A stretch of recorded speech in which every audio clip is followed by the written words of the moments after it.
Good evening to all of you. कैसे हैं आप सभी लोग? पढ़ाई लिखाई कैसी चल रही है? क्या स्थिति है? तैयारी कैसी चल रही है? कहाँ तक आपकी तैयारी संपूर्णता की ओर पहुँच रही है कि नहीं पहुँच रही है? और आपके प्रयास कितने मायने रखते हैं? आप लोग पढ़ते रहिए, स्वस्थ रहिए, मस्त रहिए। और हम भी अपनी क्लासेज को कंटिन्यू किए हुए हैं। हम पॉलिटी की क्लास में जो है आप सभी लोगों का नेशनल क्लासेस के ऑनलाइन प्लेटफॉर्म पर स्वागत करते हैं। तो बात हम लोगों की अभी तक जो है लूसेंट पॉलिटी की क्लास में जो है भारत के संवैधानिक इतिहास से शुरू हुआ था। भारत के संवैधानिक इतिहास अर्थात 1773 के रेगुलेटिंग एक्ट से यह कहानी शुरू हुई थी और इंडिपेंडेंस एक्ट 1947, संविधान सभा, प्रस्तावना, स्रोत, भाग, अनुसूची, यह सब होते हुए हमने यह कहानी पहुंचा दिया था। मूल प्रस्तावना खत्म करके मूल अधिकार तक जो है यह कहानी पहुंचा दिया था हमने। नागरिकता पिछले लेक्चर में हुआ था और इस लेक्चर में अब हम मूल अधिकार पे बात करेंगे, जिसको हम लोग फंडामेंटल राइट्स जानते हैं। देखिए, मूल अधिकार को जानना और समझना यह भारत के सभी नागरिकों के लिए परम कर्तव्य की बात है। अगर आप नहीं जान रहे हैं अपने अधिकारों को तो आप हमेशा शोषित और वंचित रहेंगे। संविधान सभा ने मूल अधिकार पे काफी बहस किया था, स्वस्थ बहस हुआ था। उसके बाद इन अधिकारों को जो है संविधान में शामिल किया गया है। अगर सरकार किसी भी अधिकार से आपको वंचित कर रही है फंडामेंटल राइट्स के, तो संविधान सभा के लोगों ने संविधान में आर्टिकल 32 को जो है मेंशन किया। आर्टिकल 32 अर्थात अनुच्छेद 32 एक ऐसा आर्टिकल है जिसके तहत आप अपने अधिकारों को प्रवर्तनीय कराने के लिए डायरेक्ट सर्वोच्च न्यायालय मतलब उच्चतम न्यायालय में डायरेक्ट आप जो है जा सकते हैं। सुप्रीम कोर्ट में भारत के वहां पे जो है आपको डायरेक्ट सुना जाएगा। किस पे? केवल और केवल मूल अधिकारों के उल्लंघन होने पे। तो यह अधिकार जो है आपको जरूर आना चाहिए और जरूर समझना चाहिए कि मूल अधिकार किस प्रकार के हमारे अधिकारों की, हमारे बातों की, हमारे लोगों की सबकी रक्षा करता है। तो आइए आज हम बात करते हैं मूल अधिकार पे। किस पे बात करेंगे? मूल अधिकार पे बात करेंगे, जिसको अंग्रेजी में फंडामेंटल राइट्स बोलते हैं या फार से भी जो है इसको डिनोट किया जाता है, जिसको अंग्रेजी में फंडामेंटल राइट्स कहते हैं। तो देखिए कहाँ से लिया गया है, इस पे हम चर्चा बहुत पहले ही कर चुके थे, लेकिन एक बार फिर से जानिए कि मूल अधिकार या मौलिक अधिकार को जो है यूएसए से लिया गया है। पहला प्रश्न यही आता है कि संविधान के हिस्से में यह कहाँ से शामिल किया गया है, तो यह लाया गया है कहाँ से? यूएसए से लिया गया है। तो आपका पहला क्वेश्चन तैयार हो गया कि मौलिक अधिकार कहाँ से लिया गया है, तो यूएसए से लिया गया है। ठीक, एकदम ध्यान से देखना है। संविधान के किस भाग में आता है, तो भाग 3 में आता है। अभी हम नागरिकता पे बात किए थे, वहां ही बताए थे कि हम जब कुछ भी शुरुआत करेंगे तो हम आपको बताएंगे यह किस भाग में आता है और किस अनुच्छेद तक जो है यह आता है। तो नागरिकता पे भी हम ऐसे ही चर्चा किए थे। अब देखिए फंडामेंटल राइट्स पे भी ऐसे चर्चा कर रहे हैं। राज्य के नीति से तत्व जब पढ़ाएंगे तो भी ऐसा चर्चा करेंगे। मूल कर्तव्य पे भी चर्चा करेंगे। प्रेसिडेंट राष्ट्रपति को पढ़ाएंगे तो भी ऐसे ही चर्चा करते चलेंगे। ऐसे ही आपको ध्यानपूर्वक देखते चलना है, पढ़ते चलना है और अपने आप को एक्टिव करते रहना है। तो मौलिक अधिकार कहाँ किस भाग में है, तो भाग 3 में है। अनुच्छेद 12 से 35 तक है। कहाँ है? भाग 3 में है। कहाँ तक है? अनुच्छेद 12 से लेके 35 तक है। कहाँ से लिया गया है? यूएसए से लिया गया है। ठीक, ये 3 बातें आपको क्लियर हो गई होगी कि मौलिक अधिकार यूएसए से लिया गया है। भाग 3 में इसका उल्लेख है, अनुच्छेद 12 से 35 तक है। ध्यान से देखिएगा, मूल संविधान में अगर बात करें तो यह 7 मौलिक अधिकार था। मूल संविधान में 7 मौलिक अधिकार थे, लेकिन वर्तमान में 6 हैं। कैसे हैं, आइए देखते हैं। देखिए 44वां संविधान संशोधन हुआ 1978 में। 44वां संविधान संशोधन 1978 में हुआ। जिसमें संपत्ति का अधिकार को हटा दिया गया। ठीक, 44वें संविधान संशोधन 1978 में संपत्ति के अधिकार को मूल अधिकार से हटा के अनुच्छेद 300 क में कर दिया गया है या अनुच्छेद 301 के अंतर्गत रखा गया है। ये भी क्वेश्चन खूब पूछा जाता है कि संपत्ति के अधिकार को किस संविधान संशोधन के अंतर्गत हटाया गया, तो आपको आंसर करना है 44। ये भी पूछा जाएगा कि संपत्ति का अधिकार को कहां पे ले जाकर रखा गया है, तो अनुच्छेद 300A। तो अब बातें आपको पूरी पिक्चर क्लियर हो गई होगी कि संविधान के भाग 3 में अनुच्छेद 12 से 35 यूएसए से लिया गया है। मूल संविधान में 7 मौलिक अधिकार थे, वर्तमान में 6 हैं, तो 7वां कहाँ चला गया, तो 44वें संविधान संशोधन 1978 के तहत संपत्ति के अधिकार को हटा के अनुच्छेद 300A में जो है इसको शामिल कर दिया गया। आप हमारी बातों को ध्यान से सुनिए और अपनी किताबों को देखते रहिए, और जब हमारी बातों को आप सुन लेंगे तो आप किताबों को जो है बड़े आराम से पढ़ लेंगे। ठीक, आइए देखिए, एक नोट है यह, इसको आप ऐसे चाहें तो एक सर्किल में जो है इसको बना सकते हैं, सर्किल नहीं इसको आयत कर सकते हैं, इसमें जो है आप ऐसे कर सकते हैं। इस नोट में देखिए क्या कहा गया है कि कराची अधिवेशन, यह भारत की स्वतंत्रता की पहले की बात हो रही है, जब भारत आजाद नहीं हुआ था उसके पहले की बात हो रही है कि यह मौलिक अधिकार जो है आया कहां से है, पहली बार यह चर्चा में कब आया, तो वही बात हो रही है कराची अधिवेशन 1931 में, जिसके अध्यक्ष थे सरदार वल्लभ भाई पटेल। बड़ा इंपॉर्टेंट क्वेश्चन ये भी पूछ दिया जाता है इतिहास में, कराची अधिवेशन 1931 का अध्यक्ष कौन था, सरदार वल्लभ भाई पटेल थे। इतिहास भी थोड़ा देखते रहिए, जल्दी ही हम इतिहास पे भी आएंगे, लेकिन आप थोड़ा बहुत देखते रहिए। कराची अधिवेशन 1931, अध्यक्ष कौन था, सरदार वल्लभ भाई पटेल थे। इसमें पे यहाँ पे कांग्रेस ने घोषणा पत्र जारी किया था जिसमें मूल अधिकार की मांग किया गया था। ठीक, मूल अधिकारों की मांग सबसे पहले कहाँ हुआ था, किस कांग्रेस ने अपने घोषणा पत्र में किया था, घोषणा में कराची अधिवेशन 1931, जिसके अध्यक्ष थे सरदार वल्लभ भाई पटेल। क्लियर हो गया कि मूल अधिकार आया कहां से, स्वतंत्रता के पहले 1931 में कराची अधिवेशन हुआ था, जिसकी अध्यक्षता जो है सरदार वल्लभ भाई पटेल कर रहे थे। उसके डिक्लेरेशन में, मतलब घोषणा में पत्र में उसके जो है मूल अधिकार को शामिल किया गया था। ठीक, एक और फैक्ट है, मूल अधिकारों का प्रारूप कौन तैयार किया था, जवाहरलाल नेहरू ने। उससे मूल अधिकारों का प्रारूप कौन तैयार किया गया था, जवाहरलाल नेहरू ने। यह सब क्यों किया गया था, इसके जब बैकग्राउंड में जाएंगे तो आपको पता चलेगा कि अंग्रेजों ने भारत को चुनौती दी थी 1928 में ही, उसके पहले ही जो है, कि भारत को कैसे हम आजाद कर दें, चाहे भारत को एक स्वतंत्र राष्ट्र हम कैसे घोषित कर दें, क्योंकि भारत के पास ना तो अपना संविधान है, न यहाँ के ऐसे लोग हैं जो संविधान को समझ सके, न इस प्रकार के व्यक्ति हैं जो संविधान को समझा सके लोगों को। तो वहीं पे 1928 में मोतीलाल नेहरू ने जो है वहां पे एक संविधान सभा की तरह जो है एक नेहरू रिपोर्ट तैयार किया था। उसमें संविधान की तरह जो है काफी कुछ शामिल किया गया था, वहां से भी अपने संविधान में काफी कुछ चीजों को शामिल किया गया था। जब हम इतिहास की बात करेंगे तो उस नेहरू रिपोर्ट पर ढेर सारी बातें करेंगे, लेकिन वहीं से बात 1931 में कराची अधिवेशन में मूल अधिकार को भी जो है शामिल किया गया था। तो यह चुनौतियां जो अंग्रेजों ने चुनौतियां दी थी भारत को कि ऐसे ऐसे नहीं है, तो भारत क्रम वाइज जो है एक एक कदम जो है स्टेप बाय स्टेप जो है बढ़ता जा रहा था और बताता जा रहा था, देखो हम अब ये है, अब हम इस योग्य हो गए, अब हम इस योग्य हो गए, और अब हम जो है अपना शासन खुद संचालित कर सकते थे। तो मूल अधिकार का बात हो गया। भाग 3 12 से 35 मूल अधिकार में 7 मौलिक अधिकार थे शुरुआत में, अब 6 हो गए हैं। 6 क्यों हो गए, 44 संविधान संशोधन के अंतर्गत संपत्ति के अधिकार को हटा दिया गया है, इसे 300A में रख दिया गया है। कहां से लाया गया है, कराची अधिवेशन 1931, अध्यक्ष सरदार वल्लभ भाई पटेल थे, और इसमें जो है कांग्रेस ने घोषणा पत्र में मूल अधिकार की मांग की थी। मूल अधिकार का प्रारूप कौन तैयार किया था, जवाहरलाल नेहरू ने तैयार किया था। यह बातें आपको कंठस्थ हो गई होंगी।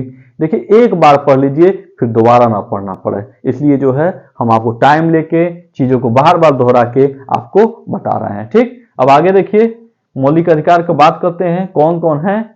6 मौलिक अधिकार हैं। देखिए यहाँ पे 1 2 3 4 5 और 6 मौलिक अधिकारों की जो है यहाँ पे चर्चा की गई है, जिसमें देखिए पहला है समता या समानता का अधिकार। इसको जो है आपको याद कर लेना है, एकदम से अगर याद कर लेंगे तभी आपका काम बनेगा। देखिए पहला क्या है, समता या समानता का अधिकार, अनुच्छेद 14 से 18 है। ये सब चीजें जो है आपको याद होनी चाहिए। अगर आप याद कर लिए तो आपका काम बन जाएगा। समता या समानता का अधिकार अनुच्छेद 14 से 18। देखिए शायद दिखाई नहीं दे रहा होगा, इधर से देखते हैं हम। पहला, समता या समानता का अधिकार अनुच्छेद 14 से 18। दूसरा, स्वतंत्रता का अधिकार अनुच्छेद 19 से 22। ये जहां से खत्म होगा वहीं से ये शुरू होगा। तो समता या समानता का अधिकार अनुच्छेद 14 से 18। स्वतंत्रता का अधिकार अनुच्छेद 19 से 22। देखिए 18 पे खत्म हुआ, 19 से 22 स्वतंत्रता का अधिकार आ गया। शोषण के विरुद्ध अधिकार अनुच्छेद 23 से 24 है। फिर देखिए धार्मिक स्वतंत्रता का अधिकार अनुच्छेद 25 से 28 है। संस्कृति और शिक्षा संबंधी अधिकार अनुच्छेद 29 से 30 है। संवैधानिक उपचारों का अधिकार अनुच्छेद 32 है। शुरू में ही हम इसकी चर्चा किए थे आप लोगों से, ठीक। तो देखिए एक बार फिर से देख लीजिए, ये 6 कहां से कहां तक है, आप बोलिए। समता या समानता का अधिकार अनुच्छेद 14 से 18। कहां से? अनुच्छेद 14 से 18 समता या समानता का अधिकार। स्वतंत्रता का अधिकार की बात होगी तो 19 से 22। स्वतंत्रता का अधिकार 19 से 22। शोषण के विरुद्ध अधिकार जो होगा तो 23 से 24। शोषण के विरुद्ध अधिकार 23 से 24। धार्मिक स्वतंत्रता का अधिकार 25 से 28। धार्मिक स्वतंत्रता का अधिकार 25 से 28। संस्कृति और शिक्षा संबंधी अधिकार अनुच्छेद 29 से 30 है। संवैधानिक उपचारों का अधिकार अनुच्छेद 32 है। अब आप सोचेंगे 31 कहां गायब हो गया? ये बड़ा प्रश्न है कि 14 से 18 समता हो गया, 19 से 22 जो है स्वतंत्रता हो गया, 23 से 24 शोषण के विरुद्ध अधिकार हो गया, 25 से 28 धार्मिक स्वतंत्रता का अधिकार हो गया, 29 से 30 जो संस्कृति और शिक्षा संबंधित अधिकार होगा, अनुच्छेद 32 संवैधानिक उपचारों का अधिकार। तो 31 क्या है? वही अनुच्छेद 31 में जो है संपत्ति का अधिकार था, जिसको हटा के जो है 300A में कर दिया गया है। एकदम पिक्चर क्लियर है। आर्टिकल बाय आर्टिकल हम आगे बढ़ेंगे और आप ध्यान से सुनते रहिए और समझते रहिए, बड़ा इंपॉर्टेंट चीज है, ठीक। आइए हम पहला देखते हैं, समता या समानता का अधिकार कहां से कहां तक है? अनुच्छेद 14 से 18। अनुच्छेद 14 से 18 तक है या समता या समानता का अधिकार। समता या समानता का अधिकार। देखिए अनुच्छेद 14 क्या कहता है? विधि के समस्त समता। विधि के समस्त समता। लूसेंट में आपके इतने ही दिया है, आगे जब हम विस्तृत पढ़ाएंगे तो इसमें और भी चीजें जो कुछ हैं सब कुछ हम आपको बताएंगे। अभी हम लूसेंट पढ़ा रहे हैं तो लूसेंट में जो बात लिखी हुई है हम बस उतना ही बता रहे हैं। इसका मतलब होता है विधि के समस्त समता, मतलब राज्य जो है किसी के जो भी विधि बनाएगा वो समान रूप से बनाएगा, किसी के साथ भेदभाव विधि के मामले में नहीं करेगा। इसका यही मतलब है, आप याद कर लीजिए। 14 कहता है विधि के समक्ष समता। अनुच्छेद 15 क्या कहता है? धर्म, नस्ल, जाति, लिंग या जन्म स्थान के आधार पर भेदभाव का निषेध। मतलब किसी भी व्यक्ति को धर्म या नस्ल या जाति या लिंग या जन्म स्थान के आधार पर भेदभाव नहीं किया जाएगा, यह कह रहा है अनुच्छेद 15। 14 क्या है? विधि के समक्ष समता। 15 क्या है? धर्म, नस्ल, जाति, लिंग या जन्म स्थान के आधार पर भेदभाव का निषेध। ऐसे ही जो है आप पढ़ते रहिए। 16 देखिए क्या है? लोक नियोजन के विषय में अवसर की समानता। मतलब लोक नियोजन मतलब जैसे आप एक उदाहरण के द्वारा सरकारी नौकरियों में जो है अवसर की समानता, मतलब किसी प्रकार कोई भेदभाव नहीं किया जाएगा। अपवाद स्वरूप जो आरक्षण रिजर्वेशन जो है यहीं से निकलता है। ये बड़ा लंबा आर्टिकल है, इसको पढ़ने के लिए जो है टाइम चाहिए और जो है आपके लूसेंट में जो है यह सीमित इतना ही लिखा गया है। लोक नियोजन के विषय में अवसर की समानता। इसका अपवाद जो है एससी मतलब अनुसूचित जाति, अनुसूचित जनजाति और पिछड़े वर्ग के लोगों के लिए यह अपवाद इसमें है। मतलब अपवाद के तहत जो है आरक्षण दिया गया है, ठीक। वो भी सामाजिक आर्थिक मुद्दे पे सबको समान लाने के लिए, ठीक। 17 देखिए आपके पेपर में छपेगा, 100% छपेगा। मोस्ट इंपॉर्टेंट आर्टिकल है, एकदम छपेगा आपके पेपर में। अनुच्छेद 17 की बात होगा तो आप याद कर लीजिएगा अस्पृश्यता का अंत। अनुच्छेद 17 मतलब अस्पृश्यता का अनटचेबिलिटी, मतलब कहीं भी किसी प्रकार का किसी के साथ अनटचेबिलिटी में छुआछूत की भावना नहीं रखी जाएगी। तो 14 विधि के समक्ष समता। 15 धर्म, नस्ल, जाति, लिंग या जन्म के स्थान पर भेदभाव का निषेध। 16 लोक नियोजन के विषय में अवसर की समानता। 17 अस्पृश्यता का अंत और अनुच्छेद 18 उपाधियों का अंतर। अनुच्छेद 18 जो है उपाधियों का अंत कर रहा है कि उपाधि जो है किसी को नहीं दी जाएगी। इसमें जो है बड़े बड़े जो है आपको उपाधि कैसे मिलती है, जैसे परमवीर चक्र चाहे सेना होना देता है, उस पर हम चर्चा करेंगे, लेकिन जब पूरा फुल क्लास आएगा उसमें चर्चा करेंगे। आपके लूसेंट में बस इतनी बातें लिखी गई है, तो आप याद करिए। सब 14 विधि के समझ समता, 15 धर्म नस्ल जात लिंग या जन्म के आधार पर भेदभाव का निषेध, 16 लोक नियोजन के विषय में अवसर की समानता, 17 अस्पृश्यता का अंत, 18 उपाधियों का अंत। आपसे मिलाने को दे देगा और खासकर 17 को जरूर याद करिएगा, अस्पृश्यता का अंत, और 14 को विधि के समझ समता याद करिएगा। पहला हो गया समता या समानता का अधिकार। स्वतंत्रता का अधिकार आइए हम देखते हैं, यह कहां से कहां तक है, अनुच्छेद 19 से लेके 22 तक है। अनुच्छेद 19 से लेके 22 तक जो है स्वतंत्रता का अधिकार है। ठीक, अब देखिए अनुच्छेद 19 में जो है 6 चीजें हैं, उन 6 चीजों को जो है याद कर लीजिए। अनुच्छेद 19 में मूल संविधान में 7 तरह की स्वतंत्रता थी, अब जो है 6 हो गया है। अनुच्छेद 19F जो है संपत्ति का अधिकार था, इसको हटा दिया गया है। स्वतंत्रता का अधिकार में मूल संविधान में 7 तरह की स्वतंत्रता थी, अब 6 तरह की स्वतंत्रता क्यों हुई है कि 19F में जो है संपत्ति का अधिकार जो था उसको हटा दिया गया है। ठीक, अब ये 6 को देखिए कौन कौन है। देखिए 19A बोलने की स्वतंत्रता, अभी आपको हम बताएंगे इसको कैसे याद करना है। 19A बोलने की स्वतंत्रता, 19B शांतिपूर्वक बिना हथियारों के एकत्रित व सभा करने का अधिकार। ठीक, अनुच्छेद 19C संघ बनाने की स्वतंत्रता, अनुच्छेद 19D देश के किसी भी क्षेत्र में आवागमन की स्वतंत्रता। ध्यान दीजिएगा, 19C देश के किसी भी क्षेत्र में निवास करने और बसने की स्वतंत्रता। 19G कोई भी व्यापार संघ व्यापार एवं जीविका चलाने की स्वतंत्रता। यह सब जो है 6 प्रकार की स्वतंत्रता हो गया। अब आइए बात करते हैं इस पे हम। देखिए अब याद करिए कैसे, अगर आपको बोलने की स्वतंत्रता दी जाएगी तो आप बोलेंगे कहां, तो बोलने के लिए कोई जगह इकट्ठा होना चाहिए। तो बी में अगर आप आएंगे तो शांतिपूर्वक बिना हथियारों के एकत्रित व सभा करने का अधिकार दे दिएगा। ए में देखिए पहले क्या है, पहले बोलने का अधिकार दे दिया गया आपको, फिर एक जगह इकट्ठा होके बिना हथियारों के शांतिपूर्वक जो है बोलने का अधिकार दिया जा रहा है। अधिकार में कैसे लोग इकट्ठा हो गए एक जगह, तो संघ बनाने की स्वतंत्रता दी गई है। तो 3 हो गया बोलने की स्वतंत्रता, शांतिपूर्वक जो है शांतिपूर्वक जो है एकत्रित सभा करने का अधिकार मिल गया। सी जो है उसके बाद संघ बनाने का अधिकार मिल गया।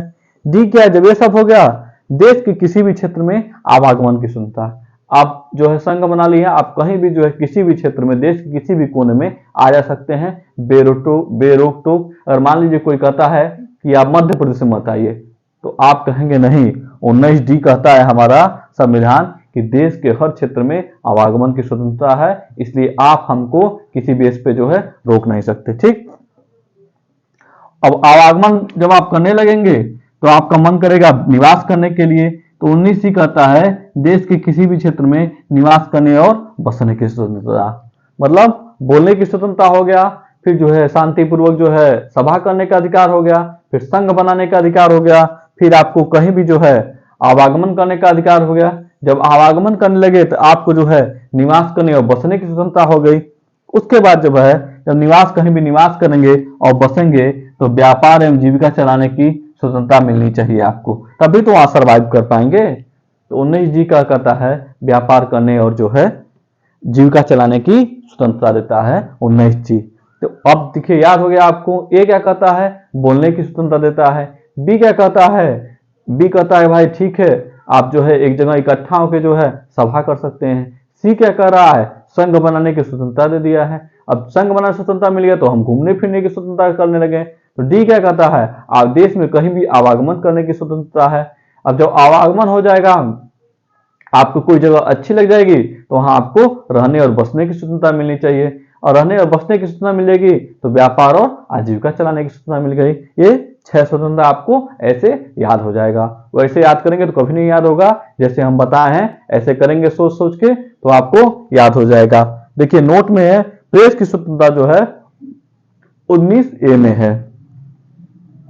आपसे कोई पूछे प्रेस की स्वतंत्रता किसमें है, तो 19A में जो है प्रेस की स्वतंत्रता है।